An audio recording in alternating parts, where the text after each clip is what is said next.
નમસ્કાર, આપનો સૌથી લોકપ્રિય શો રાઉન્ડ ધ ટેબલમાં હું છું આપની સાથે રાધા અને મારી સાથે મારા સહયોગી વિની અને વત્સલ પણ જોડાયા છે.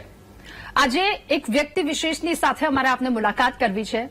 શરૂઆત કરીશું કે ચારણી સાહિત્ય અને ગુજરાતી લોક સાહિત્યને જેમણે સતત ધબકતું રાખ્યું છે અને એ લોકો સુધી પહોંચાડવામાં જેમના કંઠે સ્વયંમાં ભગવતી બિરાજમાન હોય.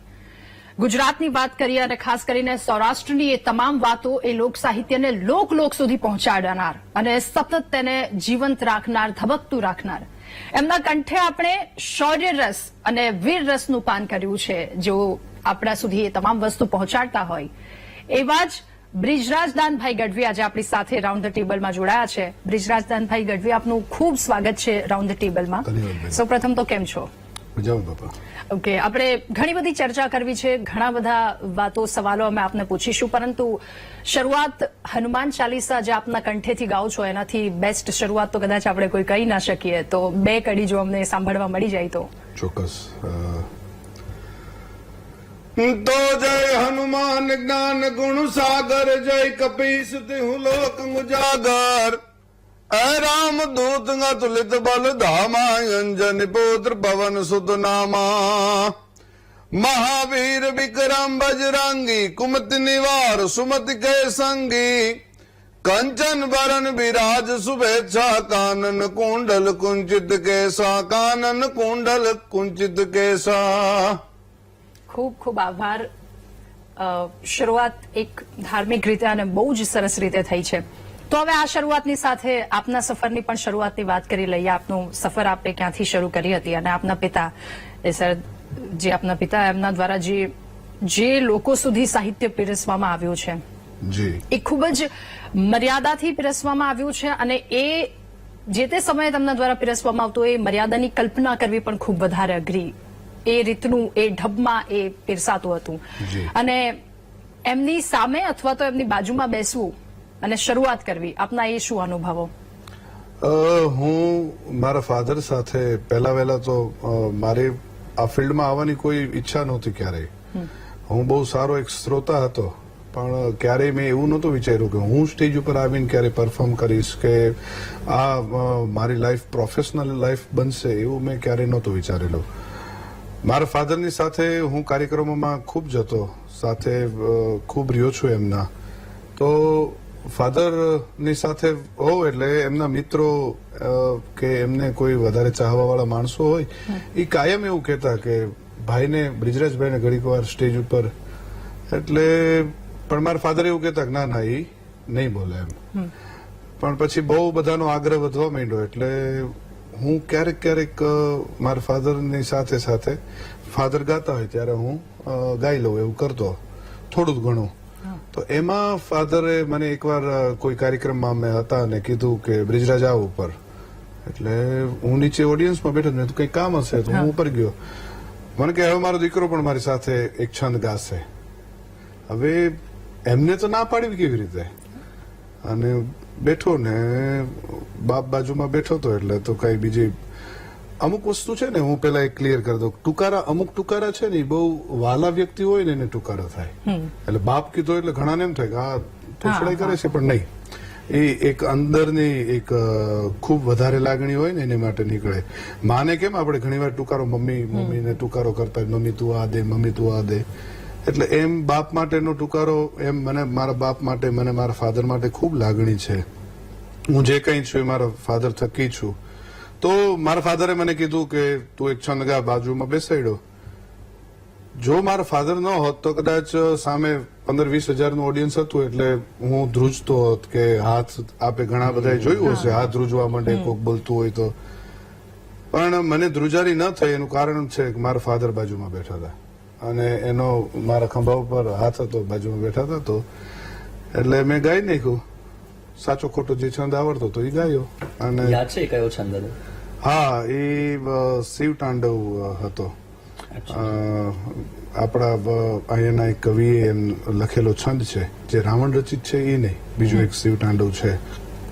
તો એ મેં ગાયેલો અને ઓડિયન્સે બહુ સારી રીતે વધાયો મને. તો રિપીટ એન્ડ રિપીટ પછી પપ્પાને તે ગમતું હતું કે જો આ રીતે આવી જાય આ ફિલ્ડમાં તો તો ઘણી બધી જગ્યાએ પપ્પાની સાથે પછી પણ આ એક જ છંદ હું ગાતો. જેટલી વાર મેં ગાયું છે આ એક જ છંદ હું ગાતો. તો એ છંદ દર્શકો માટે પણ સંભળાવી દેતો. ચોક્કસ.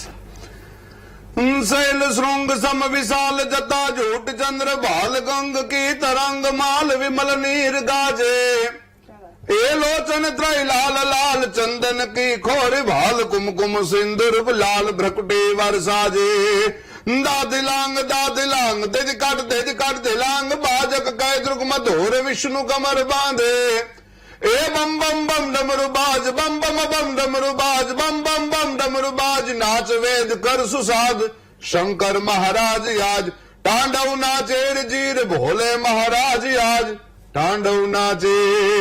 જી ખૂબ સરસ.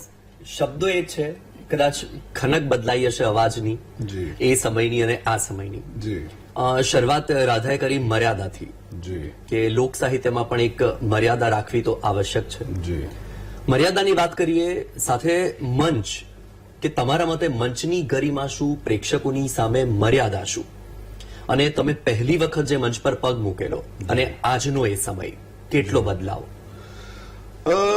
મર્યાદાઓ તો પહેલેથી જ ફાધરની એક આભા હતી અને એ આભાથી ક્યારે એવું વિચારેલું જ નહીં કે આપણે કોઈ દિવસ આ સ્ટેજની ગરિમા છોડી શકશું કે બીજું કંઈ કરી શકશું. એટલે હજી સ્ટીલ આજ સુધીમાં એ વિચાર આવ્યો જ નથી કે સ્ટેજની ગરિમાઓ કે મર્યાદાઓ છોડવી ક્યારેય.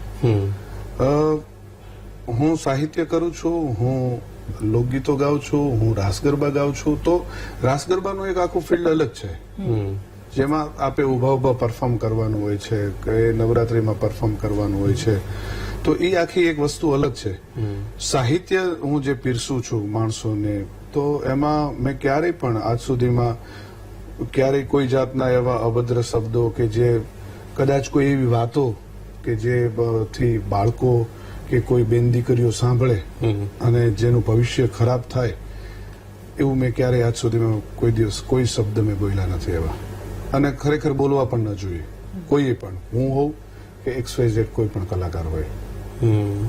કારણ કે આપ સમજો કે અમને હજારો માણસો સાંભળવા આવે છે, તો એમાં અમે જે કંઈ બોલશું ને એ માણસો એના મગજમાં ઉતારી જાય છે.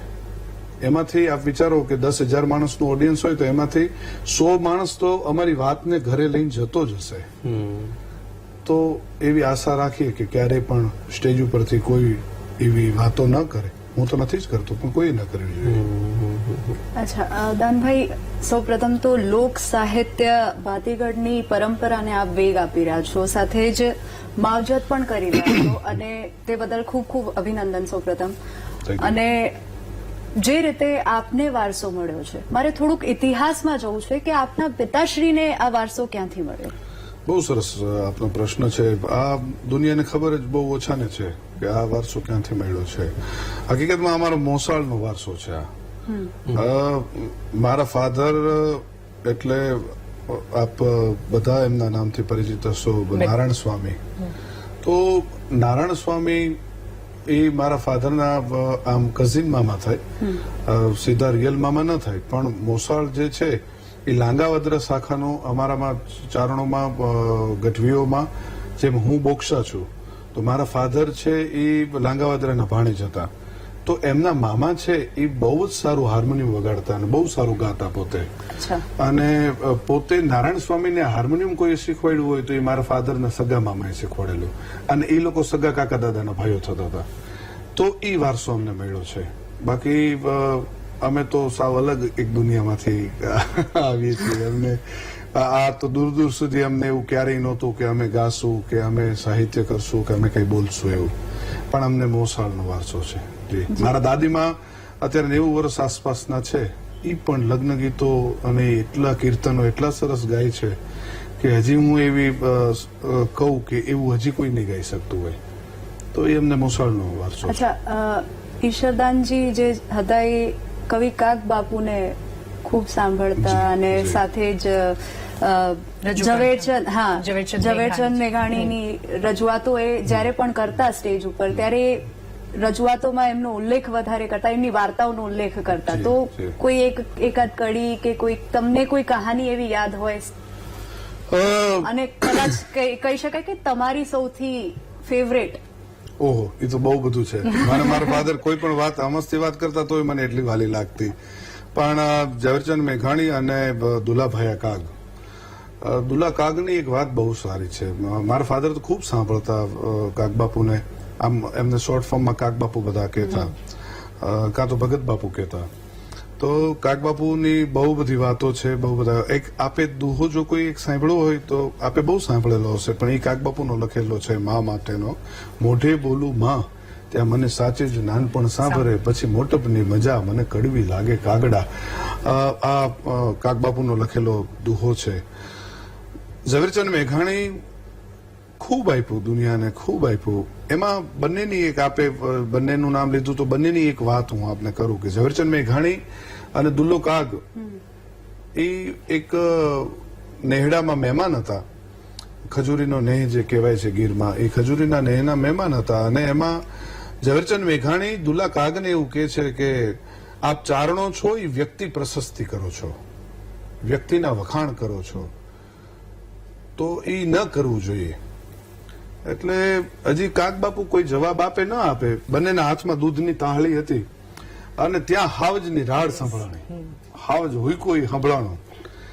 એટલે બીજો ડાયરો ઉભો થાય ન થાય, હાવજ નજીક આવતો ગયો નેહડાથી, અને એ ચારણનો નેહડો હતો. એમાં એક ઓળકી ગાય હતી, એ ઓળકી હતી. એ ઓળકીને હાવજે દાઢી છે, મારણ નથી કર્યું. દાઢી મીન્સ હજી પકડી હોય, એને મારણ ન કર્યું હોય, એટલે હજી દાઢી હતી. એટલે બીજો ડાયરો ઉભો થાય ન થાય એ પેલા ચારણની 14 વર્ષની દીકરી છે, એ આવડો બડિયો લઈને ઉભી થઈ અને એ હાવજની વાહે દોડી.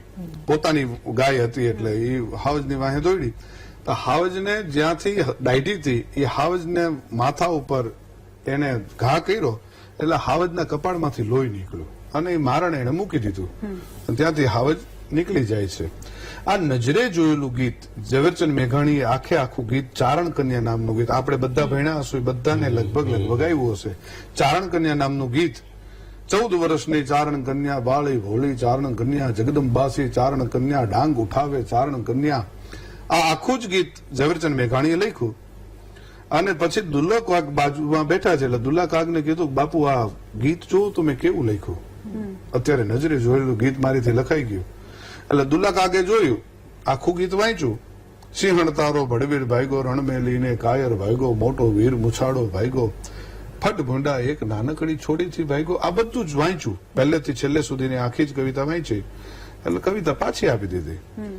એટલે પૂછ્યું મેઘાણીજીએ કે બાપુ આપને આ ગીત ન ગયું, કેવું લાગ્યું આપને ગીત? આપે કીધું નહીં. એટલે કીધું કે આ શું છે? તો કે ગીત છે. તો કે ના ના, આ ગીતમાં શું છે, કોના વખાણ છે? તો કે એ ચારણ કન્યાના. તો કે આ વ્યક્તિ પ્રશસ્તિ ન કરી તમે, આ વ્યક્તિના વખાણ ન કર્યા? તો કે દીકરીને મેં જોઈને તો મારીથી રહેવાનું નહીં, મારીથી લખાઈ ગયું. ત્યારે દુલ્લા કાકે કીધું કે અમે ચારણો તે એવા વ્યક્તિઓને જોઈએ ને એના જ અમે વખાણ કરીએ છીએ, અમે માય કાંગલાના વખાણ નથી કરતા. આ રજૂ કરીને એનાથી એક સવાલ થાય છે કે એ જે દીકરી એને એ સિંહની પાછળ ભાગી હતી દાડ્યો ત્યારે, એટલે એ દીકરી એમ કે છે કે ઉભો રહેજે ગીરના કુત્તા, ઉભો રહેજે. એમ સિંહને ગીરના કુત્તા કરીને એની પાછળ દોડનારી જો દીકરી આવી હોય તો એ ચારણોનો ઇતિહાસ શું હોય, એનું શું એ મહત્વ તમે હા એ સમજાવી શકો તો? ચારણ છે ને એ સત્યનો પૂજારી છે. હકીકતમાં ચારણ હંમેશા સત્ય રજૂ કરનાર છે. પહેલા તો કોર્ટ કચેરી કઈ હતું નહીં. બીજું ચારણ છે એ પત્રકાર છે, દુનિયા સુધી સાચું પહોંચાડનાર. હવે અત્યારે તો પત્રકાર બધા થઈ શકે છે, દરેક હોય છે, પણ ચારણોનું કામ છે એ પત્રકારનું હતું. ચારણોનું કામ છે એ કોઈ પણ માણસને ન્યાય અપાવવાનું હતું. ચારણનું કામ છે કોઈ માણસ ખોટું કરતો હોય તો એને પાછું વાળવાનું હતું. તો એમાં ચારણોનું કામ એ મૂળ આપણે પકડીએ તો એ સત્યની સાથે રહેવાનું હતું. પછી સામે કદાચ કોઈ પણ હોય, મૂળ સત્યની સાથે રહેવું એ ચારણનું કામ હતું. અને બને ત્યાં સુધી હજી પણ અમે એ જ માર્ગે ચાલવાની કોશિશ કરીએ છીએ. ચારણી દુહો કે છંદ એને જો એકવાર શબ્દોમાં અમે વાંચીએ, આજની પેઢી વાંચીએ તો સમજવું બહુ અઘરું જી. ત્યાં સુધી, અને એને તમે બહુ જ હળવી શૈલીમાં સહજતાથી સરળતાથી લોકો સુધી પહોંચાડો છો, તો કોઈ એક એવો દુહો છંદ થઈ જાય? એક સૂર્યમલજી મિશ્રણ નામના કવિ હતા, મહાકવિ કહેવાતા. આમ તો મહાકવિ રાજા કહેવાતા પોતે. કોઈને આપણે કવિરાજ કહી શકીએ, કોઈને મહાકવિ કહી શકીએ, પણ પોતાને બિરુદ મળેલું મહાકવિ રાજા, એટલે કવિઓના પણ રાજા કહેવાતા પોતે એમાંનો એક એમણે છંદ લખેલો છે. હું કવિતા આપને સંભળાવું, છંદ સંભળાવું. કટપટ લપેટ જટ જૂટ ગોપ ગા રક્ત નયન પ્રકટી સુક્રોપ કદ સંત ધરુણ સ્તંકાર કીન નિશ્ચાર વદ કરવા ન લઈને દગ્ધ નાલ ગૌલાસ દગ્ધ છય હિમન છુટ્યો મિલી ગછેત ગિરી ગગન મગ્ધ તારાગન ટુટ્યો સુરસરેત સરવર સમંત મરજાદા મુક્કી ધરી દિગ્ધ ડગમગી કમલ ભાવ ધ્યાનક ચુક્કી.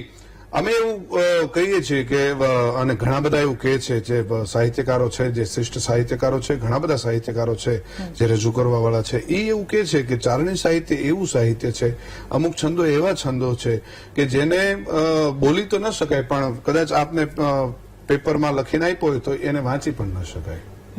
એવા છંદો ઘણા બધા છે. એમાંનો એક આ છંદ મને ખૂબ ગમે છે. કટિપટ લપેટ જટ જૂટ કોપ ઘા રક્ત નયન પ્રકટી સ્કોપ કદ સદ ધનુષ ટંકાર કીન નિસ્સાર વદ કરવાન લઈને દગ્ધ ડાલ ગૌલાસ દગ્ધ છ હિમન છુટ્યો મિલી અચેત ગિરી ગગન મગ્ધ તાર આગન ટુટ્યો સુર સરિત સરવર સમંત મરજાદા મુક્કી ધરી દિગ્ધ ડગમગી કમલ ભવ જાનક ચુક્કી. આ ચારણી સાહિત્ય છે. અચ્છા, હવે તમે આટલું બધું બોલી જાઓ છો તો ઘણા લોકોના મગજમાં એ સવાલ આવતો હશે કે ભાઈ આ લોકો આટલું બધું કંઠસ્થ કેવી રીતે કરી લે છે? માની કૃપા, પરમાત્માની કૃપા, અને મેઇન તો કર્મ એવા કરીએ એટલે કઈ લગભગ વાંધો નથી આવતો હતો. પણ એના માટે કઈ વાંચન કે? મારા ફાધર દેવ થયા ને ભાઈ, પછી હું આ ફિલ્ડમાં આવ્યો. બિલભાઈ પ્રશ્ન કર્યો ને, પણ હું આપને કહું કે મારા ફાધર દેવ થયા પછી હું આ ક્ષેત્રમાં આવ્યો. 2011 ના એન્ડ પછી, એટલે 2012 હું આ ફિલ્ડમાં આવ્યો. તો હું તો ત્યાં સુધી મેં આપને ન કીધું, હું એક છંદ જ ગાતો, બીજું કઈ ગાતો જ નહીં. મારે ક્યારે સ્ટેજ ઉપર આવવું નહોતું, પણ બધાનો પ્રેમ મને આ સ્ટેજ સુધી લઈ આવ્યો. પછી મેં રાતે આખી રાત વાંચવાનું ચાલુ કર્યું, કારણ કે આ વિચારો કે અમારો કાર્યક્રમનું જે શેડ્યુલ હોય છે એ રાતનું હોય છે. તો હવે તો જો કે કાર્યક્રમો વહેલા પૂરા થઈ જાય છે, પણ હજી આપણે અંતરિયાળ ગામડાઓમાં જઈએ તો ત્યાં હજી પણ મોડે સુધી કાર્યક્રમો ચાલુ રહે છે. તો એ એક અમારું એ શેડ્યુલ થઈ ગયું છે.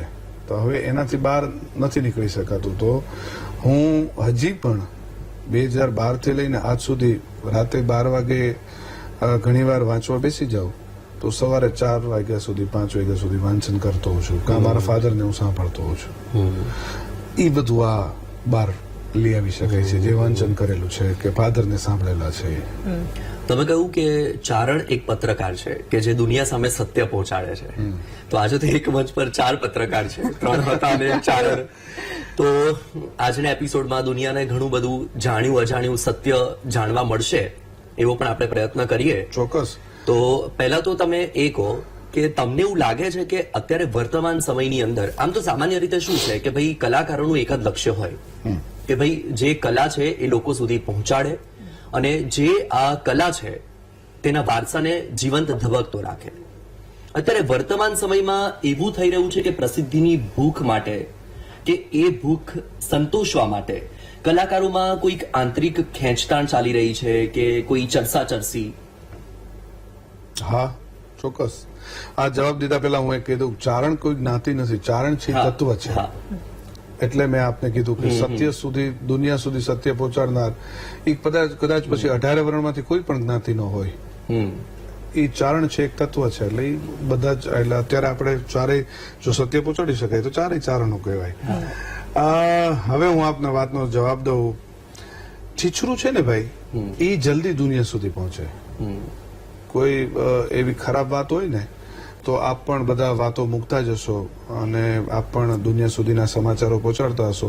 સારા સમાચાર આપે જોતા હશો, એમાં આપને વ્યૂ ઓછા મળતા હશે, પણ ખરાબ સમાચાર છે ને એ જલ્દી દુનિયા સુધી પહોંચતા હોય છે. એટલે સસ્તી પ્રસિદ્ધિ મેળવવા માટે સ્ટેજ ઉપરથી ખરાબ બોલી જાય કોઈ પણ વસ્તુ, ઘણા જાણી જોઈને મિસ્ટેક કરતા હોય છે. એ તો આપને બધાને ખ્યાલ હશે જ છે કે આ એક PR નો ભાગ છે. તો એવું કલાકારો કરે છે જે ન કરવું જોઈએ. પણ એટલે PR ના ભાગરૂપે એટલે પોતે પ્રસિદ્ધ થવા માટે કોઈ બીજા કલાકારને સાંકળી લેવું, બીજા કલાકારને સાંકળી લેવા કે કોઈ બીજી એવી ખરાબ વાતો કરવી જે બેનો દીકરીઓ બેઠા હોય, બાળકો બેઠા હોય, ન કરીએ તો વધારે સારું છે. એવી પણ કરવાથી પ્રસિદ્ધિઓ મળતી હોય છે. કોઈને તોફાન કરવા, કોઈને ગુંડા બનાવવા, કોઈને ખરાબ રીતે પ્રેરિત કરવા, તો એવી રીતે પણ વાતો થતી હોય છે. કોઈ એક કલાકારને ટાર્ગેટ કરતા હોય છે એવું નથી હોતું. બહુ બધા આમાં ફેક્ટર કામ કરતા હોય, બહુ બધી વાતો આમાં આવી હોય છે કે જે દુનિયા સુધી આવી રીતે ખરાબ રીતે પહોંચે છે, જે ન જ પહોંચવી જોઈએ. ઘણા બધા કલાકારો છે કે ક્યારેય હજી નથી કરતા એવી વાતો. એમના પણ નામ, અમારીથી સારી પ્રસ્તુતિ કરવા વાળા પણ છે, એમના નામ નથી થયા હજી, પણ એમણે એમનું ચાણત્વ, એમને કદાચ ચારણ ન હોય અને બીજી કોઈ જ્ઞાતિથી કદાચ આવતા હોય તો એમણે એમની ગરિમાઓ નથી છોડી. એમણે સ્ટીલ ત્યાં જ રહ્યા છે અને એમને એવું નથી કે અમારે કોઈ નામ કમાઈ લેવા છે કે આ તે, પણ એ લોકો એવું માને છે કે આ સ્ટેજને અમારે ગોબરું નથી થવા દેવું, તો એ નથી થવા દેતા. પોતાના જીવને પોતે કે પોતાની જ્ઞાતિને ખરાબ થવા હજી નથી દેતા. ઘણાને હોય છે તે કરે છે, એને એનું મુબારક. અચ્છા, આપણે ચારણોની શૌર્ય ગાથા ઉપર વાત કરી કે એમાં એને લઈને મારે એક પ્રશ્ન કરવું છે કે મેં એક વાર્તા સાંભળી છે કે ચારણ કવિએ એક જયપુરના રાજાને લોભિયો કીધું. એ વાર્તા શું છે? બહુ બધું ગોતી આવ્યા છે. જયપુર મહારાજા જયસિંહજી બહુ જ ઉદાર હતા અને બહુ મોટા દાતાર હતા. તો એમણે કોઈ અંદર ઓલી વાત થઈ હશે, એમાં ચારણોએ કીધું હશે કે આ રાજા લોભિયો છે એમ. એટલે કોઈએ જઈને રાજાને કીધું તમને તો કવિરાજ લોભિયા કહે છે, ચારણ છે એ લોભિયા કહે છે. એટલે પોતે જયસિંહજી હતા ને, પોતે બહુ જ ગુસ્સાવાળા હતા. એટલે એમ થયું કે હવે બીજા જેને વાત પહોંચાડી હતી એને એમ થયું કે હવે આ ચારણને છે ને મારી નાખશે એમ, ચારણનું સરકલન થશે, માથું ઉતારી લેશે. આજની તારીખમાં નથી એવા માણસો હતા કે હજી તમારા પ્રેસમાં પણ, તમારા મીડિયામાં પણ એવા હશે કે જે બોસના અમુક ચાગલા હોય, એ ત્યાં વાત પહોંચાડવા માટેના અમુક ઓલા હોય, એવા જે તે સમયે હશે. ઠીક છે, આપણી વાતમાં નથી જતા, પણ ચારણે લોભિયા કીધા. એટલે કવિરાજે બેઠા હતા કવિરાજ, અને જયસિંહજી આખો દરબાર ભરીને બેઠા હતા અને કીધું કે કવિરાજ આપ મને લોભિયો કયો છો? એટલે કીધું કે હા લોભિયો કહું છું. એટલે દરબારને એમ થયું કે મને લોભિયો કીધો, ચારણે કીધો તો કાંઈક રીતે હું હોઈશ લોભિયો. દુનિયામાં તો એના નામના દાખલા દેવાતા કે જયસિંહજી તો બહુ જ ઉદાર છે. જયપુરના મહારાજા એક એવા રાજા હતા કે જેમના હાથમાં તલવાર કે કોઈ શસ્ત્ર નહીં, પરંતુ એક કિતાબ હતી, એક બુક હતી. તો હવે એ લોભિયો કીધું એટલે કઈક સેટ ન થઈ રહ્યું. કેવી રીતે લોભિયો કીધું? એમણે કવિત કીધું એક, ઝુંડન કે ઝુંડ રીપુ વિત હી વિટુંડ દિયે મુંડન કી માલિકા દિયે ત્રિપુરારી કો ગામ દિયે ખામ દિયે અનેક આરામ દિયે ઓર સબ દામ દિયે જગતી જીવ ધારી કો. આ બધું જ દીધું. ચારણે કીધું કે હે રાજા જયસિંહ, તે દુનિયાને બધું દીધું, તે ગામના ગામ દીધા, તે દુનિયાને કામ દીધું, તે કરોડ પસાવ દીધા, લાખ પસાવ દીધા, બધું જ દીધું, પણ બે વાતમાં તું લોભિયો છો. આ ચારણી કવિતા છે, આ ચારણી સાહિત્ય છે. આ ઝુંડન કે ઝુંડ રીપુ વિત હી વિતુંડ દિયે મુંડન કી માલિકા દિયે ત્રિપુરારી કો ગામ દિયે કામ દિયે અનેક આરામ દિયે ઓર સબ દામ દિયે જગતી જીવ ધારી કો. પણ રાજા જયસિંહ દોનો બાત છે નદીની, એક વેરિન કો પીઠ ઓર મીઠ પર નારીન કો. તું બે વાતમાં લોભ્યો છે. એક કોઈ દિવસ તું રણ મેદાનમાં યુદ્ધમાંથી પીઠ દેખાડીને ભાગ્યો નહીં, એમાં તું લોભ્યો છો, અને એક તું કોઈ દિવસ બેન દીકરીની સામે તે ક્યારેક કડવી નજર ન કરી, એમાં તું લોભ્યો છો. રાજાએ તેડી લીધો ચારણને, વાહ વાહ, આમાં જ લોભ્યો હોવું સારી બાબત છે. એટલે અમુક જગ્યાએ લોભિયા હોવું પણ સારી વાત છે. બાકી તો લોભિયા માણાના બંગલે બેહવું એ કરતા દરિયા કિનારે બેસવું વધારે સારું. ઓલો ઘૂઘવાટા તો કરે દરિયો, આ તો મોઢા ચડાવીને બેઠો હોય એવાય લોભિયા માણસો હોય, એની આ વાત નથી. આ લોભિયો આખો અલગ છે. અચ્છા, એટલે એ સારા વેમાં એમના દ્વારા કહેવાનું દિલ ખુશ થઈ ગયું આ વાત સાંભળીને. તો હવે આપને એ પૂછવું છે કે હવે જ્યારે સ્ત્રીની મહત્વ, એમનું વાત, એમની શૌર્યગાથા, આપના મોઢેથી શૌર્ય રસ અને વીર રસની ઘણી બધી વાતો સાંભળી છે, એના પર પણ આવીશું. પરંતુ એક મને યાદ આવે છે કે આજે ધીર કે વીર કી ખોટ પડી પડી ખોટ ઉદાહરણ દાનિયા કી પૂજા પાલ દયાલ કી ખોટ પડી પડી ખોટ મહારાજ માન્યા કી ગીતા જ્ઞાન કી ખોટ પડી પડી ખોટ મહારાજ દાનિયા કી પૂજા સબ ખોટ કા કારણ કા કહે પડી ખોટ વે રાજપૂતાનિયા કી. તો શું લાગે છે આજના સમયમાં શું આ પરિસ્થિતિ છે? મને અત્યારે એવું લાગે છે કે અહીં ચરણ તત્વ ઉભું થયું છે. વાહ વાહ, માફ કરશો જો ક્યાં પણ ના બહુ સરસ. કાગબાપુની લખેલી આ અદભુત કવિતા છે અને મારા જીવનની યુટ્યુબના માધ્યમથી હું કોઈ પહેલું વહેલું ગીત હું લઈ આવ્યો હોય તો આ ગીત છે, રાજપૂતાનિયા. જી હા. હા, આપનો પ્રશ્ન શું હતો? શું આજના સમયમાં એ જળવાયું છે? દરેક સમય હોય છે, દરેક સમયનો એક સમય હોય છે. એમાં આજની તારીખમાં એ સમય નથી હવે, તો એ તત્વ પણ ઘટતું જતું હોય છે. તો એમાં કાગબાપુએ લખ્યું છે તો 100% બાપુને જે યોગ્ય લાગ્યું હશે, જે કહેવા જેવું લાગ્યું હશે તો જ બાપુએ લખ્યું હશે કે એમને 100% એવું લાગ્યું જ છે, એવું એમને લખ્યું છે. એમના પત્રોમાં ક્યાંક ક્યાંક એમણે એવું લખેલું છે, ક્યાંક ક્યાંક એમની પુસ્તકોમાં લખેલું છે કે મને આ જગ્યાએ આ વસ્તુની ખોટ દેખાય છે એમ. તો બાપુએ એ સમયમાં, આજથી લગભગ હું આપને કહું, બાપુએ લગભગ આ કવિતા લખી અને 70 વર્ષ ઉપર થયા છે. તો બાપુએ ત્યારે લખ્યું છે, જાણી જોઈને લખ્યું હશે કે પડી ખોટ વો રાજપૂતાની આઠી. જી. અચ્છા, આપ અને આપના પિતાશ્રી જ્યારે સ્ટેજ પર હો ત્યારે દરબારો કે રાજપૂતની રજૂઆતો વધારે એમાં સાંભળવા મળતી હોય છે, એનું કારણ શું હોઈ શકે?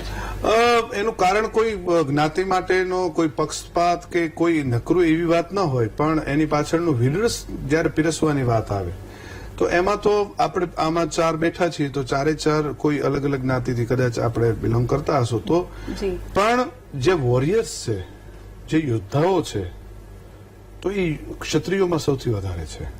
તો બની શકે કે ક્ષત્રિયોની વાતો એમાં 100% માંથી કદાચ 90% ક્ષત્રિયો હોય તો એમાં 90% ક્ષત્રિયોની વાતો આવતી હોય. એટલે એ વાર્તાઓને પીરસવામાં રસ વધારે હોય એટલે કદાચ બની શકે કે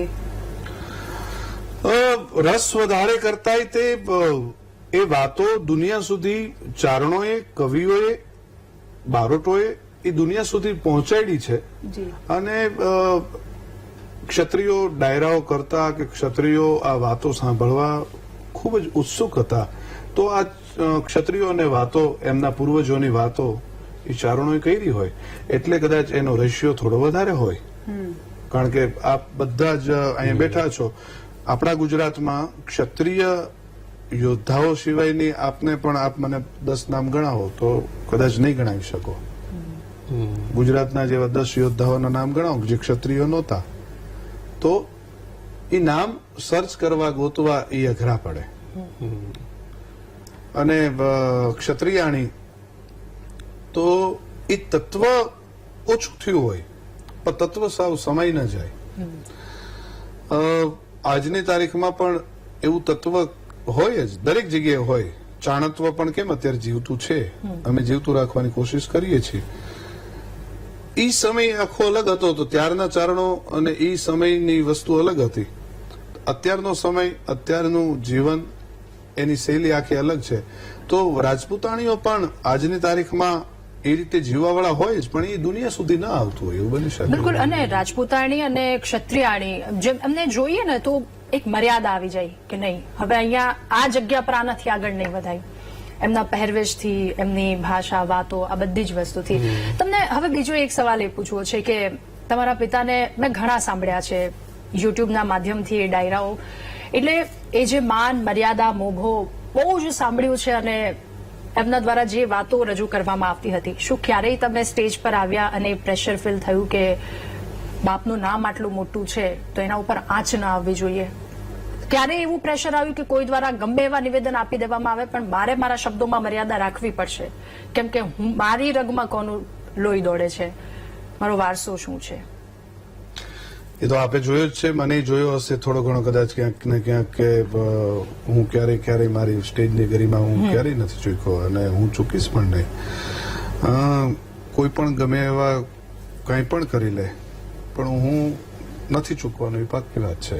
બને ત્યાં સુધી નહીં ચૂકીએ. પછી તો હવે આમાં તો શું છે, અભિમાન કે ગર્વ કરવું એ પણ લિમિટેશનમાં કરાય. ગર્વ ગમે એટલો કરી શકો તમે, પણ અભિમાન માટે અહંકાર વસ્તુ નથી, બરાબર? હા, પણ એ ગર્વ પછી અહંકારમાં બદલાતું જાય, એ પણ પછી બ્રેક ખોટું છે. લગાવવી પડે. હા, એટલે હું મારા ફાધરનું નામ જીવતું રાખવા માટે જ આ કાર્યક્રમો કરું છું. કમાણીની રૂપે પણ લઈએ છીએ, કમાણી દરેકને કરવાની હોય, પણ હું જેટલા કલાકારો કમાણી પાછળ દોડે છે એટલો હું આ ફિલ્ડમાં કમાણી પાછળ નથી દોડતો. આ ફિલ્ડમાં હું જેટલો દોડું છું એ મારા ફાધરનું નામ જીવતું રાખવા માટે દોડું છું. દાન ગઢવી, આમ તો લોક સાહિત્ય કે તમારી જે કાર્યક્રમ હોય છે એના માટે તમે ચર્ચામાં રહો છો, પણ થોડા સમય પહેલા એવું થયું કે વિવાદોમાં પણ ચર્ચામાં રહ્યા. સોશિયલ મીડિયામાં બ્રિજરાજ દાન ગઢવી હેશટેગની સાથે સાથે હેશટેગ મોરે મોરો ચર્ચામાં રહ્યો, તો એના મુદ્દે શું કહેશો તમે? એના મુદ્દે બની શકે બંને કલાકારોની વચ્ચે કંઈ હોય, જેમ મતભેદો થતા હોય, જેમ એકબીજાના અમુક વાતો અમુક વસ્તુઓ ન ગમતી હોય તો થયું હોય, અને ઘણા બધા કલાકારોથી ઉતાવળ થઈ ગઈ હોય તો કંઈ પણ એમણે નિવેદન કરી નાખ્યું હોય. તો હું સ્ટેજ ઉપરથી અમુક નિવેદનો નથી, બેનને જેમ મેં જવાબ આપ્યો એમ અમુક નિવેદનો નથી કરવા. પણ એ મતભેદ જાહેર મંચ સુધી પહોંચી જાય તો પછી પહોંચે. અમુક વસ્તુના હરખ શોખ ના હોય એમાં પહોંચે. મારી સાઈડથી જ નથી પહોંચ્યો ને. તમારા પણ કેટલાક વિડીયો એવા હતા એ સમયે વાયરલ એ રમૂજના હતા, આપે જોયા હશે. કોઈને ઉતારી પાડવાના કેવા નહોતા, રમૂજના હતા. કોઈ પણનું સ્ટેટમેન્ટ હતું તો એ સ્ટેટમેન્ટને તે દિવસે પહેલો દિવસ સ્ટાર્ટ થતો તો એના હતા. મેં એમને કોઈને ઉતારી પાડવા કે એની માટેનો કોઈ દિવસ ક્યારેય નથી કર્યો. અચ્છા દાનભાઈ, આપે તો વારસાનું જતન કર્યું છે, હવે આપની આગળ કોણ છે? મારો દીકરો છે. મારા તો શું આપ બંને બંને દીકરા કદાચ આ ફિલ્ડમાં આવે અને કદાચ બંને નોય આવે તો પ્રયાસ શરૂ છે એમને તૈયાર કરવાના. અને શું તમને જે તે સમયે શોખ હતો એટલો એમને છે અત્યારે? ઓહો, મારી કરતા 100 ગણો વધારે છે.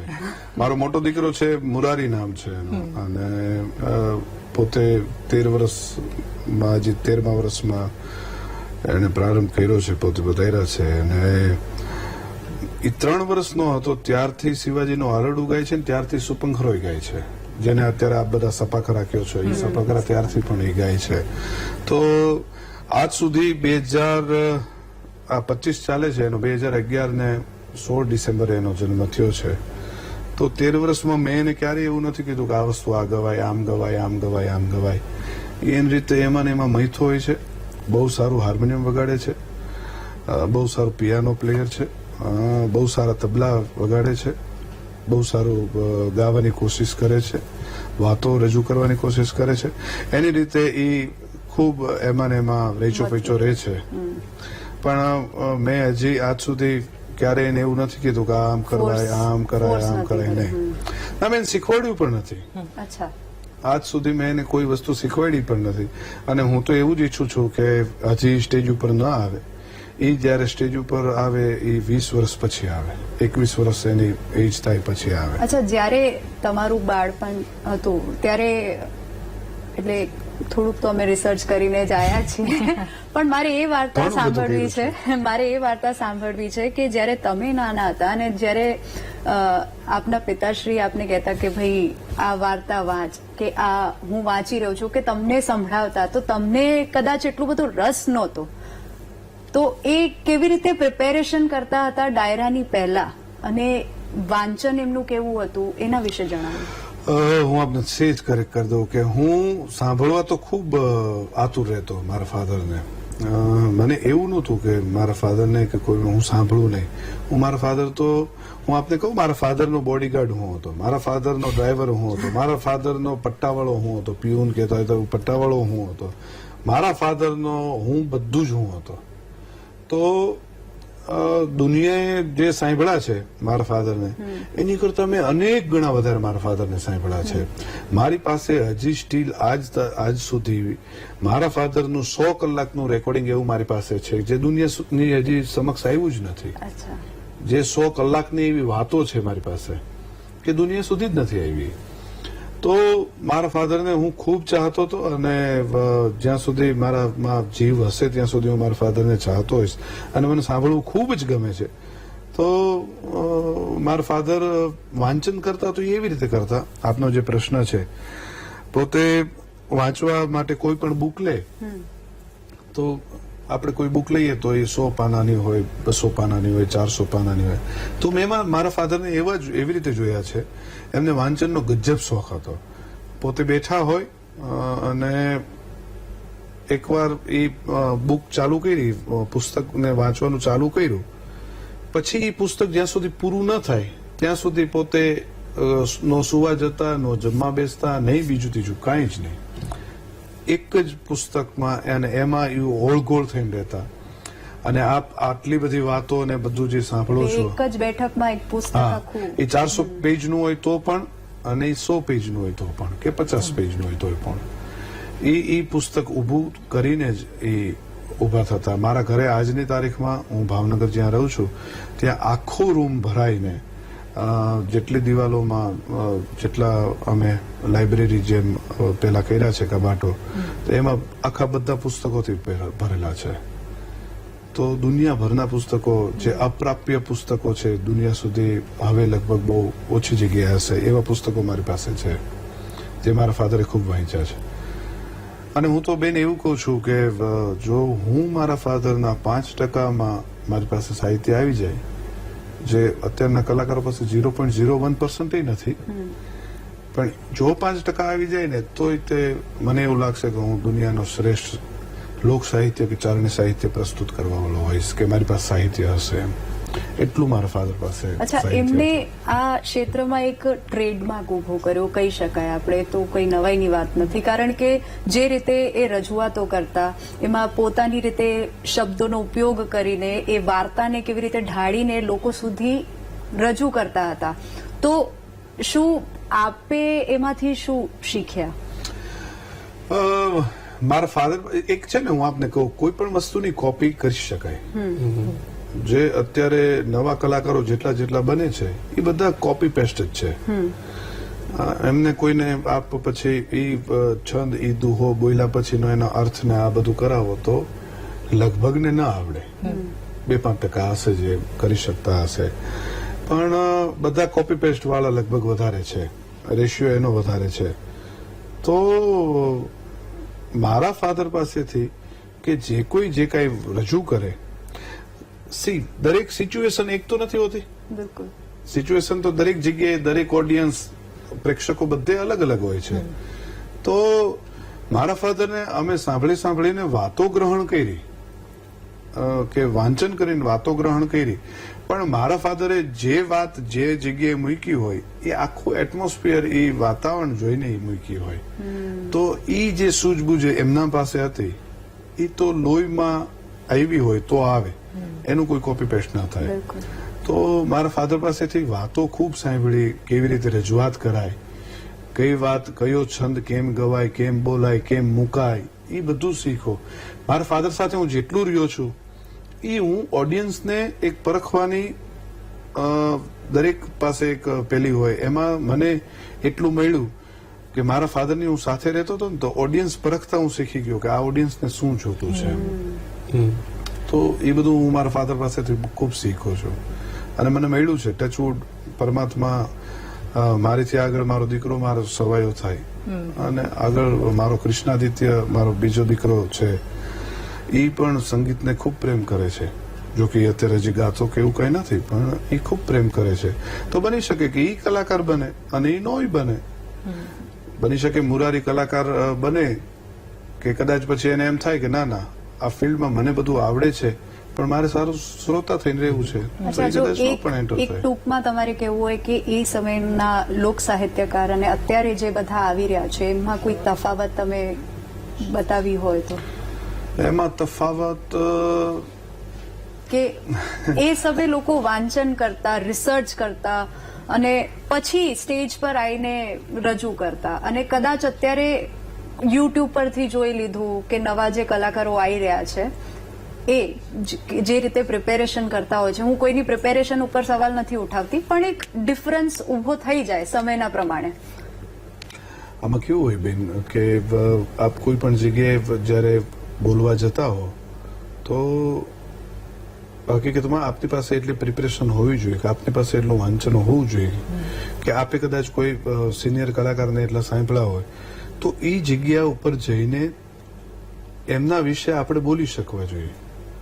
ધારો કે એક જગ્યાએ મહાકાળી માનું મંદિર છે, ત્યાં કાર્યક્રમ છે, તો માતાજીની કોઈ તમે મહાકાળી માની કોઈ વાત જ ના આવડે અને બીજી જ બધી આપણે વાતો કરીએ તો મૂળ કોપી પેસ્ટ વાળું મેં આપને જે કીધું એ ત્યાં પાછું આવીને બોલે. તો મને એવું લાગે છે કે અત્યારના કલાકારોએ વાંચન ખૂબ કરવું જોઈએ. એવું કહેવાતું કે જેને 3000 દુહા આવડતા હોય ને એને સ્ટેજ ઉપર એ સ્ટેજનું પગથિયું ચડવાની મંજૂરી મળતી પહેલાના સમયમાં. તો અત્યારના તો મને એવું નથી લાગતું 30 માંડ કદાચ આવડતા હોય એ કોપી પેસ્ટ કરીને આવડતા હોય. આમ તો આપણે જે ક્ષેત્રમાં હોઈએ સ્વાભાવિક છે કે એને પ્રેમ કરતા હોઈએ યા તો પ્રેમ કરતા હોઈએ તો એક ક્ષેત્રમાં હોઈએ. જો તમે આ ક્ષેત્રમાં ના હોત તો તમે કયું ક્ષેત્ર પસંદ કર્યું હોત?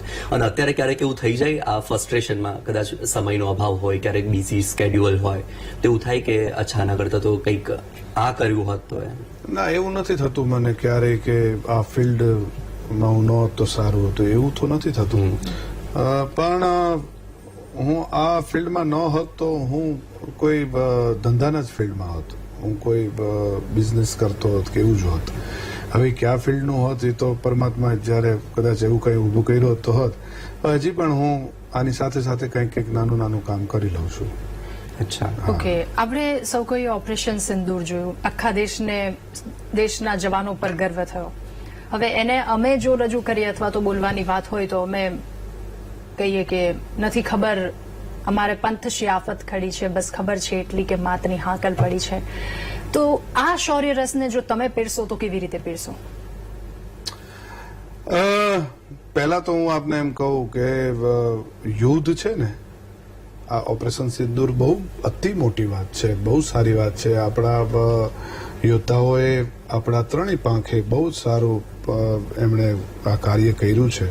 પણ યુદ્ધ છે ને એ બેન સમોવડિયા સાથે હોય, આપણીથી જે સરખે સરખા હોય ને એની સાથે યુદ્ધ હોય, માઇક આંગલાવ સાથે યુદ્ધ ના હોય. એટલે પાકિસ્તાનને હું યુદ્ધના ઓલામાં ગણતો જ નથી. આપણી સેનામાં ત્રણેય સેનાની ત્રણેય પાંખને બહાર નીકળવાની જરૂર નથી. કોઈ એક પાંખ નીકળે બહાર તો સવારે આદરણીય વડાપ્રધાન શ્રી છૂટ આપે તો સાંજેથી બુકડો બોલાવીને પાછા આવી જાય. એટલે આ યુદ્ધને હું યુદ્ધનું નામ નહીં આપું. આ બધા જે યુદ્ધ બધા, અને સ્વાભાવિક છે કારણ કે આ બધા સાહિત્યકારો નથી એટલે યુદ્ધનું જ નામ આપવું પડે, પણ હું આને યુદ્ધ નથી કહેતો. એટલે મને એક વાત, બહુ સારી વાત યાદ આવે છે. કારગિલના મોરચે લડતો એક જુવાન કામ આવી ગયો. તો એમાં 20-22 વર્ષની એમના પત્ની હતા. એટલે કલેક્ટરને હુકમ થયો કે તમે શહીદના પત્નીને વળતરનો 50,000 રૂપિયાના વળતરનો ચેક આપવામાં આવે. એટલે કલેક્ટર સાહેબ ગામના પાદર આવીને ઉભા રહ્યા, સરપંચને બોલાવ્યા, બીજા બધાને બોલાવ્યા અને કીધું કે શહીદના પત્નીને અહીંયા બોલાવો, મારે એમને ચેક આપવાનો છે વળતરનો.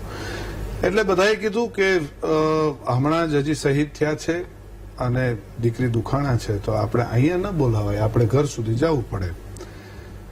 20-22 વર્ષની દીકરી એ પોતાના 1.25 મહિનાના દીકરાને એ હિચકાવતી હતી અને હાલરડા ગાતી હતી.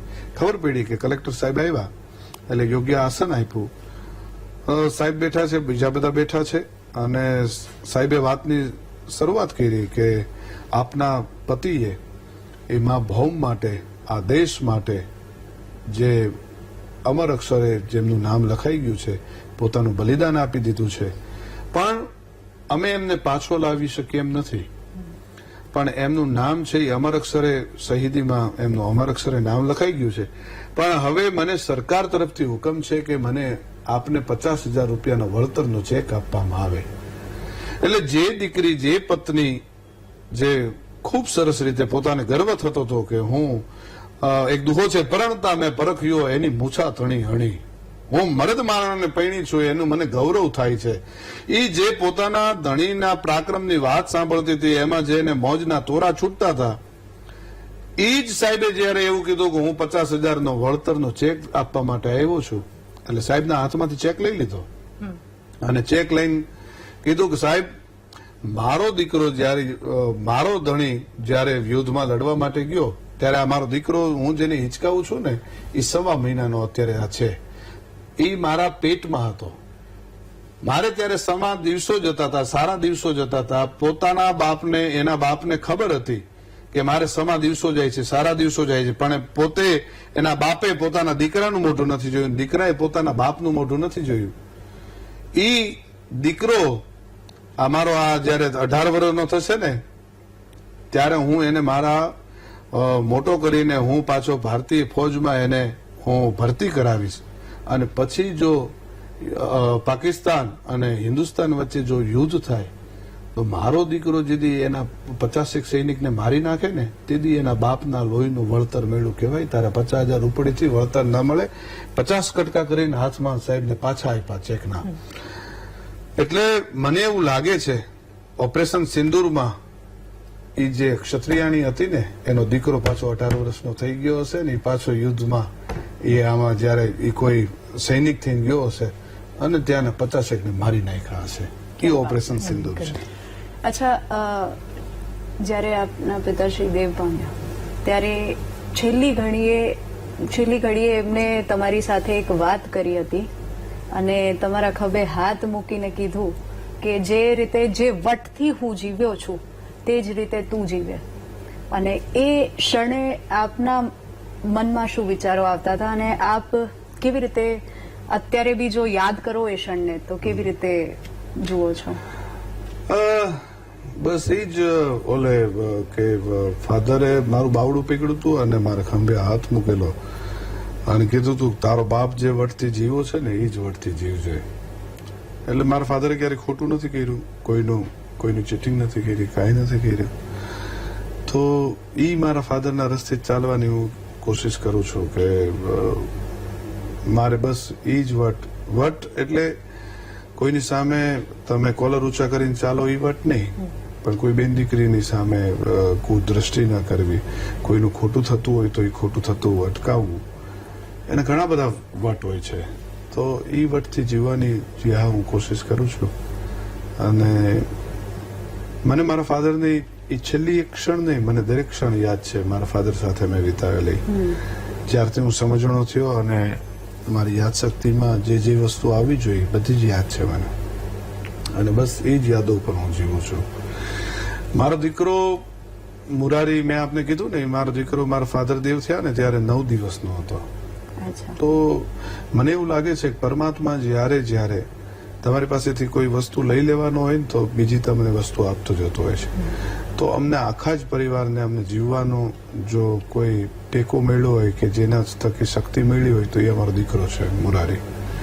એના થકી અમે પાછા બધા જીવી શકીએ છીએ. નકર એ ક્ષણ એવી હતી કે આ કેવું આમ તો ખરાબ છે, મીડિયામાં હું લાઈવ ન કહી શકું, પણ કદાચ મેં આપઘાત કરી લીધો. મારા ફાધર સિવાય હું જીવન મારું એ મેં ક્યારેય જીવવાનું વિચારેલું જ નથી. તો અમારો દીકરો એ અમને આ હિંમત આપી ગયો 100%. અમને બધાને જીવવાનું એક કારણ અમારો દીકરો આપી ગયો, 100%ની વાત છે. મા બાપ છે ને એ અત્યારના યંગ કે બધા છે ને એને નહીં ખબર પડે એમ. મા બાપ જયારે વયા જાય ને ત્યારે જ એની કદર થાય કે આને આટલું મેં કરી લીધું હોત તો સારું હતું, મેં આટલું કરી લીધું હોત તો સારું હતું. મારો એક બહુ સારો, મારો જીવનનો બહુ સારો એક મિત્ર, ઘણા બધા મિત્રો છે પણ હું બીજા બધાના નામ લઈ શકું એમ છું, ઘણા બધાના, પણ મને એક છે ને મારો મિત્ર છે હિતેશ કરીને. એના ફાધરને લગભગ 2004 થી કે 2002 થી 22 વર્ષથી લગભગ કે 24 વર્ષથી એના ફાધર છે એ સાવ બેડ રેસ્ટ છે. બેડ ઉપર જ એમને રહેવાનું, એમના કમરથી નીચેનો ભાગ કામ નથી કરતો. તો આજની તારીખમાં શ્રવણ જેવા દીકરાઓ હોય છે તો કે હા હોય છે. એ બંને ભાઈઓએ એમના જીવનના દરેક સુખને ત્યાગ કરીને જ્યારે ફાધરને એના ફાધરની સેવા કરવાની હોય ત્યારે એને એના ફાધરની સેવા કરી છે. બધું જ એના ફાધરને સ્ટૂલ પાસ કરાવવાથી લઈને, યુરિન પાસ કરાવવાથી લઈને, બેડ સાફ કરવાથી લઈને, બાપને નવડાવવાથી લઈને એ બંને ભાઈઓએ કર્યું છે. તો હું જુવાનિયાને કહું કે મા બાપ જીવતા છે ને ત્યારે એની સેવા કરી લ્યો. વયા જાય પછી તો શું છે, કાંઈ નહીં. પૈસા પાછળ ભાગો, એટલા ન ભાગો કે મા બાપ, પતિ પત્ની બધા ભૂલાઈ જાય, બાળકો ભૂલાઈ જાય.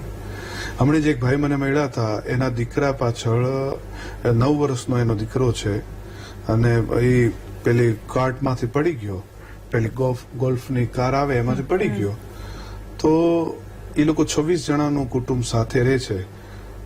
તો એ દીકરાને આખો પેરાલાઇઝ થઈ ગયો છે. દીકરો હાલી ચાલી નથી શકતો, બોલી નથી શકતો. તો વિચાર કરો કુટુંબની તાકાત કેવડી જબરજસ્ત હોય છે. એનો બાપ એના માટે કરે કે એની જનેતા એના માટે કરે તો અલગ વાત છે, પણ એના મોટા બાપુ એટલે જેનો દીકરો છે એના મોટા ભાઈ 4 વર્ષથી કોઈ પણ જાતનો ધંધો નથી કર્યો કે એમણે એમના ઘરની બહાર પગ નથી મૂક્યો. એણે એમ કીધું કે આ મારો ભત્રીજો જયારે ઉભો થાય ને પછી હું બહાર પગ મૂકીશ. તો એમણે એમનું બધું જ વ્યવસાય બંધ કરી દીધો છે. એના બાપને કીધું કે તારીથી જેટલું કમાવાતું હોય બધું તું કમા ને બધું કર, મારે આ મારો ભત્રીજો ઉભો થાય પછી હું બહાર નીકળીશ. તો લાગણીઓ આપણા ગુજરાતીઓમાં કે આપણા ભારતીયોમાં બધા પાસે છે જ લાગણીઓ, પણ કોઈ વ્યર્થ ન થઈ જાય એવું જુવાનીએ ખાસ ધ્યાન રાખે.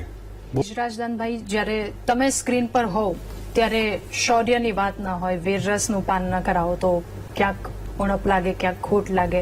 તો કોઈક એવો છંદ, એવું કોઈ ગીત જે આપ રજૂ કરીને બતાવશો?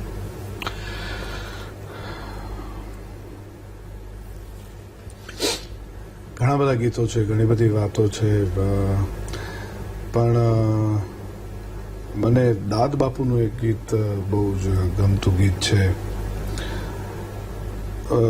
દાદ બાપુ એક હું દુહો આપને પહેલા તો સંભળાવું. દાદ બાપુનો એક બહુ સરસ દુહો છે. વળે નહીં કાંઈ દુનિયામાં કરે ગેંગે કે ફેફેથી, વળે નહીં કાંઈ દુનિયામાં કરે ગેંગે કે ફેફેથી, ઘડીક શણગાર મર્દોનો સજી લ્યો તો મજા આવે, અને મજા કંઈ ઓર આવે દાદ કાયર વેશ મૂકો તો, અને કદંબે કાળની હામાં ભરી લ્યો તો મજા આવે.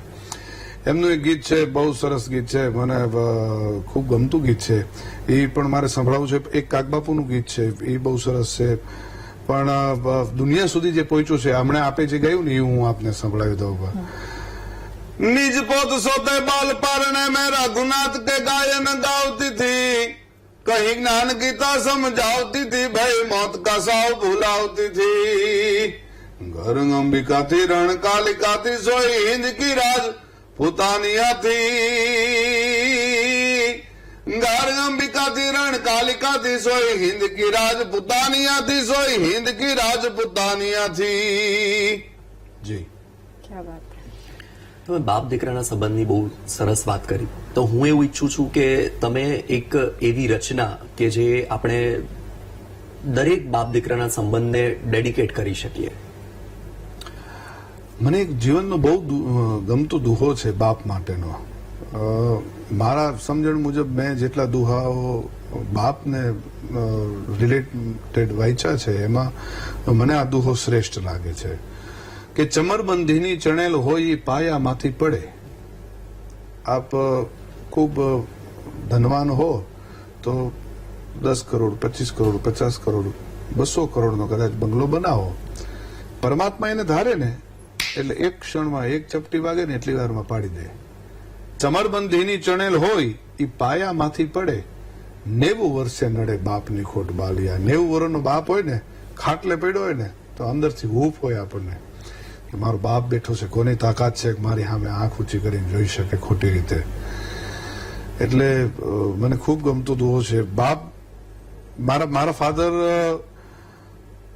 એમના ફાધર જયારે દેવ થઈ ગયા, એટલે મારા દાદા, તો મારા ફાધર છે ને એ લગભગ એમની ઉંમર હશે 45 વર્ષ ઉપર. મારા ફાધર 51 વર્ષે ગુજરી ગયા, બહુ નાની ઉંમરમાં ગુજરી ગયા. તો 45 કે 47 વર્ષની ઉંમર હશે. તો મારા ફાધર રોતા હતા, ખૂબ રોતા હતા. એટલે અને એવા માણસો મારા ફાધરની પાસે આવીને બેઠા હતા કે જે ગુજરાતનું કંઈક કહેવાય, એવા બધા માણસો આવીને મારા ફાધરને મોઢે થવા આવ્યા હતા.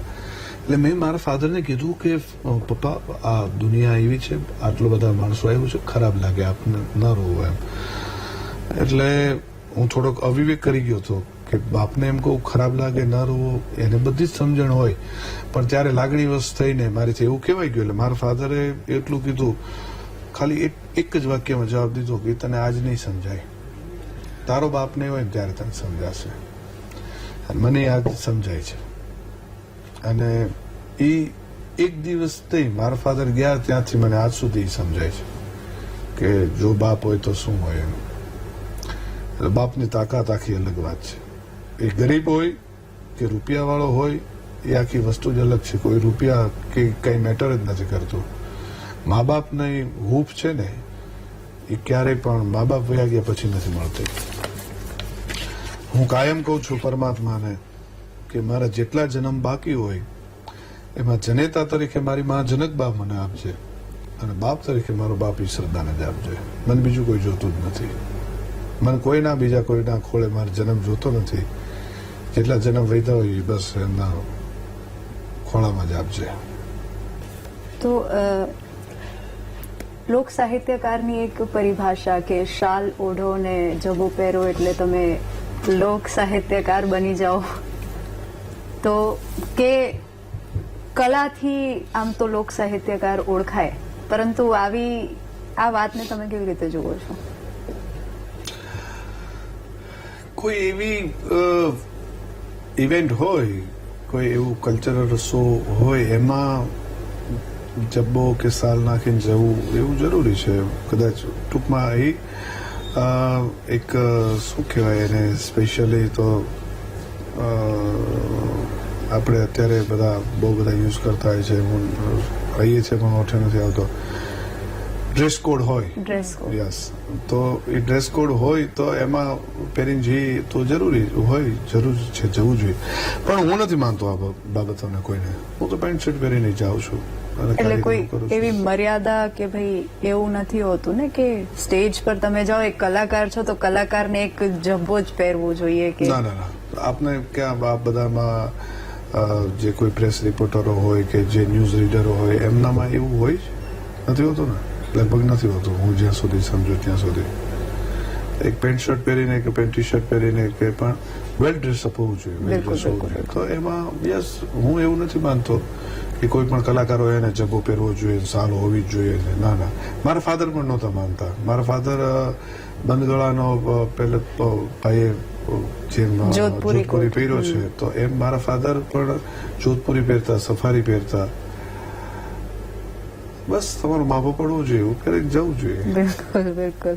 અચ્છા, કલાકાર ઓન ધ સ્ટેજ તો જયારે કલા રજૂ કરતો હોય છે ત્યારે એક અલગ વટ હોય છે. ઓફ ધ સ્ટેજ આપ અને આપના પિતાશ્રી કોઈક એક જયારે, અચ્છા આ પ્રશ્નને થોડુંક ચેન્જ કરીને હું પૂછીશ કે જયારે તમે સ્ટાર્ટિંગથી નાનપણમાં જયારે જતા હતા સ્ટેજ ઉપર આપના પિતાશ્રી સાથે, ત્યારે કોઈ ભૂલ થાય તો એ ઠપકો આપતા હતા તમને સ્ટેજ પર જ, કે પછી ઓફ ધ સ્ટેજ જઈને તમને સમજાવતા કે કંઈક અંદાજે એમનો અંદાજ કેવો હતો? હું આપને કહું કે ભૂલ થાય ને તો એ ખીજાતા નહીં કે મને એમણે ક્યારે માર્યો નથી. મારા મધરે મારી દીધું છે ક્યારેક. હું આજ સવાલમાં થોડું ઉમેરું, તમને એવો ફિયર રહેતો ક્યારે કે અચ્છા મારા પપ્પા તો આટલા મતલબ આ વસ્તુમાં માહિર છે, એમની સામે હું કેવી રીતે સત્યવક્તા છે અને કડક સ્વભાવના છે? તો ક્યાં હું, એટલે તો હું કોઈ દિવસ કઈ એમની સામે મેં ગાયું જ નથી, બીજું ગાય કે બોલ્યો જ નથી. પણ મારા ફાધરની બેન આંખ ફરે ને એટલે મને ખબર પડી જતી કે આ ભૂલ થઈ ગઈ છે. બસ આંખ ફરે એટલામાં તો પરસેવો વળી જતો મને કે ઓહો આ ભૂલ થઈ ગઈ મારી એમ. અને મારા ફાધર મારા બહુ સારા મિત્ર હતા, તો મને મારા ફાધરે બધું બહુ સમજાવ્યું છે. ક્યારે મેં ભૂલ કરી છે તો મને સમજાવ્યું છે કે બેટા આને આમ ન કરાય, આને આમ કરાય, આને આમ ન કરાય, આને આમ કરાય. પણ એમનું એક પેલું હતું કે રહ્યો તો સચ્ચાઈથી જીવો, જે છો એ દુનિયાની સામે રહ્યો, એમાં કોઈ ઢોંગ કરીને જીવવાની જરૂર નથી. આપણે છીએ તો આ જ છીએ. આપણું ખરાબ પાસું હોય તોય દુનિયાને કદાચ એ ખરાબ લાગતું હોય કે કોઈ પણ રીતે હોય તોય એ દુનિયાની સમક્ષ જ રહ્યો. દુનિયા તમને જે કોઈ પ્રેમ કરતું હશે એ તમારા સારા અને નબળા બંને પાસાઓ જોઈને તમને પ્રેમ કરે ને એને જ પ્રેમ કર્યો કહેવાય, કે એને જ તમને ડેડિકેશનથી, તમને લાગણીથી તમને જોવે છે. તો મારા ફાધરમાં કદાચ કોઈ પ્લસ માઇનસ હશે તો મારા ફાધરે દુનિયાને ખુલ્લેઆમ કીધું છે કે હું આ કરું છું, અને તોય મારા ફાધરને બધા એક હદથી વધારે પ્રેમ કરતા અને સ્ટીલ આજ સુધી ટચવુડ કરે છે. તો મને માર્યો નથી મારા ફાધરે ક્યારે, અને મને કોઈ દિવસ એવી રીતે ખીજાણા નથી. પણ બસ આંખ ફરે તો ખબર પડી જતી. આપની કોઈ પોતાની રજૂ કરેલી કોઈ તમારું કોઈ પ્રિય છંદ કે સપકરું કે કઈ બી તમારું તમે રચના કરી હોય એવી કોઈ જે તમને સૌથી હું લેખક નથી, પણ મેં સ્ટેજ ઉપર રજૂ કર્યું હોય કે આ મારું સૌથી બેસ્ટ હતું? એ તો હું કેમ કહી શકું, પણ એ તો દુનિયા કહી તમને શકે. કોઈ આમ લાગે કે આજનું મને છે ને performance મારા જે યુટ્યુબ ઉપર જે અત્યારે યુટ્યુબ માધ્યમ છે જેમાં બધા આપણે સોંગ કે કોઈ પણ વિચારો મૂકી શકીએ છીએ, તો એમાં મારા જેટલા ગીતો કે જે કંઈ આવ્યું છે એમાંનું મને એક ખૂબ ગમતું ગીત છે. અને અત્યારે વર્ષા ઋતુ ચાલી રહી છે, હવે પ્રારંભ તો થઈ જ ગયો છે, તો કાગબાપુનો અગેન કાગબાપુ અમારામાં ખૂબ આવશે. અમે કાગબાપુને ખૂબ ચાહીએ છીએ, ઝવેરચંદ મેઘાણીને અમે ખૂબ ચાહીએ છીએ, કવિદાદને અમે ખૂબ ચાહીએ છીએ. તો એમાંનું એક કાગબાપુનું ગીત છે કે કાળી વાદળડી તુને વિનવે રે બે ઘડીક નાચી લે રંગ મોરલા, આ જાય છે મારી સાહેલીનો સાથ રે, હવે બે ઘડીક નાચી લે રંગ મોરલા, એ બોલાવું તો નથી બોલતો રે બે ઘડીક નાચી લે રંગ મોરલા, એ ભલો થઈને અબોલાતું ભાંગ રે બે ઘડીક નાચી લે રંગ મોરલા. આ મને ખૂબ ગમે છે. મારા જેટલા ગીતો છે એમાંનું મને એક ઘનશ્યામ કવિનું સુપંખરો લખેલું છે, સપાકારું શિવ ઉપર મેં ગાયું હતું, એ આપને સંભળાવું. આમ તો બધી પોતાની રચનાઓ ગમતી હોય તો જ રજૂ કરી હોય, પણ મને આ પણ એક બહુ ગમે છે. જાગે જટાળા કૈલાસ વડા વડા વિકર હાળા જોગી ઉઠે ફેડ છંદા આબ આદેશ આદેશ દેવ ડાઢાળા મુછાળા કંઠ કાળા નાગ વાળા દીપે મહાદેવ ત્રિશુરાળા મોજીલા મહેશ ગોપે બજાવી ગજાન શ્રી સાત મેં કાકા સાંભે પ્રચંડ પાવન પાદ સોપત પતાળ નગ થડંકે ધમંકે ધરા નાચે નટ રાજ સંગે અન નાચે ભૂત પ્રેત સનંગ આનંદ સિંહ નિજ ભંગરુ ધતુર પીવે જંગી ભંગી ભોલે નાટ લૂટે લાખ લાખ દિલ દારી ગયા લહેર ભોળો રાત મેં સણા રાજે રૂખડો રમાવે વસમ આળખ નિરંજનો ગજે ઓમકાર જાગે જટાળા કૈલાસ વડા વડા વિકર હાળા જોગી ઉઠે ફળ છંદા આબ આદેશ આદેશ. અને દૂજું દુનિયામાં કોઈ દીતો નહતંગેડો દેવ થોડે ચિત શ્યામ ગીત સુપંકરું ગાય મહાદેવ તણો ભજુ ભાવથી આ મહામંત્ર શિવાય નમઃ ઓમ નમઃ શિવાય શિવાય નમઃ ઓમ નમઃ શિવાય શિવાય નમઃ ઓમ નમઃ શિવાય. ક્યાં વાત, ખૂબ સરસ, ખૂબ સરસ. એટલી બધી તમે આજે વાતો કરી કે કેટલીક વાતો એવી હશે કે કદાચ પહેલી વખત આજે તમે મીડિયાની સામે કરી હશે કે દર્શકોને પણ આજે ખબર પડશે. અને દોહા છંદ સાથે હવે ચોમાસાની સિઝન આવી રહી છે તો વરસાદનું પણ એક સરસ ગીત દર્શકોને સંભળાવી લીધું. ગઢવીજી, ખૂબ ખૂબ આભાર આપનો વીટીવી સાથે તમે જોડાયા અને આજનો જે આ એપિસોડ છે એને ખૂબ જ રોમાંચક બનાવ્યો છે. રાધાવીની, તમારો પણ આભાર કે ચર્ચાને આગળ વધારવામાં ખૂબ જ મજા આવી. તો દર્શકો, તમે જોયું કે બ્રિજરાજ દાન ગઢવી કે જેને તમે સાંભળ્યા હશે મંચ પરથી, આજે BTVની સ્ક્રીન પરથી તમે સાંભળી રહ્યા છો, એમના જીવનની કેટલીક જાણી અજાણી વાતો હતી જે આજે તેમણે આપણી સાથે શેર કરી.